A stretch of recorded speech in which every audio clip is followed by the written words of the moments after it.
story song. And the story it tells of a soldier, and he's caught in church with a deck of cards. And his commanding officer says to him he's going to be court-martialed, bringing gambling apparatus into the house of the Lord. And the soldier then explains, no, it's not gambling apparatus, but rather the deck of cards is his almanac, his prayer book, and his Bible. And then explains that the ace reminds him there's but one God, and the deuce reminds him of the Old Testament and the New Testament, and the trade reminds him of the Holy Trinity, and all the way through, all the numbers. And then the four suits remind him of the four seasons, and then there's 365 pips on the cards altogether, and that's his calendar. And he goes on and on like that, and I love that song. And there's a kind of magic called gospel magic. And gospel magicians use tricks to proselytize. I also love gospel magic. So we wanted to do our version of a piece of gospel magic. And this is not a soldier's deck of cards. It's our take on it. And we want to warn you before we even start. Before we even start at all, we want to let you know we intend to proselytize.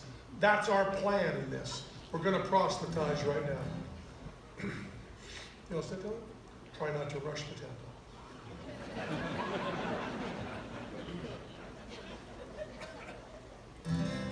A while ago, Tel and I were sitting in the front row of a lecture of the theoretical physicist Lawrence Krauss. Suddenly, Krauss looked down and said, "Teller, you've been fiddling with that deck of cards," and began speaking. "You find me so dull that you have to amuse yourself with trivial tricks and manipulations?" Teller stood up and addressed Lawrence and the entire audience. "Not at all, Dr. Krauss," Teller began. "I'm listening to every word you say. I don't carry a pad of paper or a cell phone, but the magician always have my deck of cards. I use that deck and my knowledge of magic to take notes. Please allow me to recap what you've covered so far," and Teller fanned the cards out. "You know, Lawrence, you're a very well-known atheist. As I look over the face of the cards, I notice there's no God among them. The universe of my deck, or the universe of your speech, contains kings, queens, millions of number combinations, and, well, even a couple of jokers, but no God can be found." Teller motioned, Professor, and Dr. Lawrence Krauss stood up right there in the audience. Teller explained that he would riffle down the deck. The professor should yell, "Stop!" to select a random particle from the universe of Teller's deck. Well, Teller riffled, Professor yelled, "Stop!" Teller showed the card to Professor and to the entire audience. It was the three of clubs, and we all promised ourselves we'd remember. Teller returned the card to the deck and handed the deck to Lawrence to shuffle. "You know, Lawrence, we talked a lot about the random nature of the universe. Well, shuffling always reminds me of the 10 to the 71st power of possibilities there are, which is 54 variables. There's a lot more than 54 stars in the universe." Teller drew the fully shuffled cards back to the Professor and took a quick look at the random order of their faces. Every random order contains some intrinsic qualities. The four aces always remind me of the four fundamental interactions in nature. The ace of diamonds always reminds me of electromagnetism. And electromagnetism is the force responsible for practically all the phenomena encountered in daily life. You see, ordinary matter takes its form as a result of molecular forces of individual molecules. The ace of diamonds, electromagnetism, well, that holds our world together.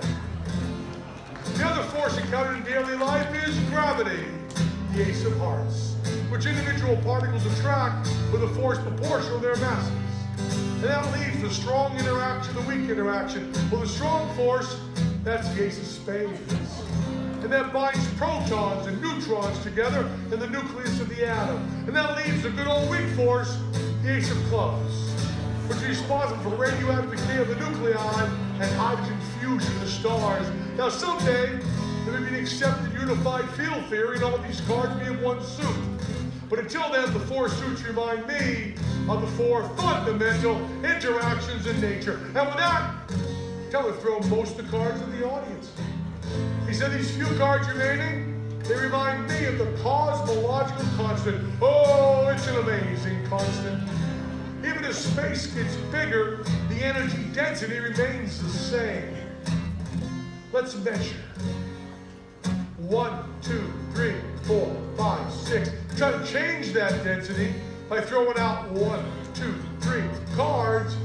The energy density will still remain 1, 2, 3, 4, 5, 6. And it keeps working, you know.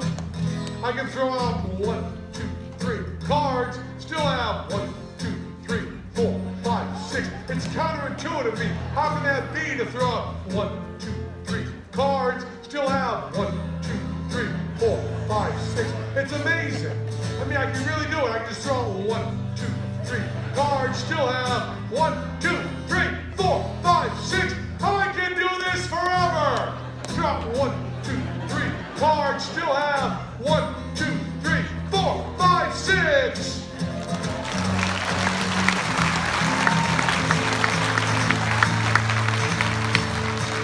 Now, to distribute cards, I need sleight of hand. But the cosmological constant is really the way energy density in the universe works, and more amazed than any fiction or magic trick. Keller pulled out a balloon. This brings us to the forefront of science, the Higgs boson. Now, the theory was that particles only have mass because of an unmeasured theoretical field they move through. This may seem like an invisible God, but the difference is it can be tested. The Large Hadron Collider tested it, and it sure looks like the predicted Higgs lasted for a billionth of a second before going poof and leaving behind the telltale signature of our freely selected 3 of clubs.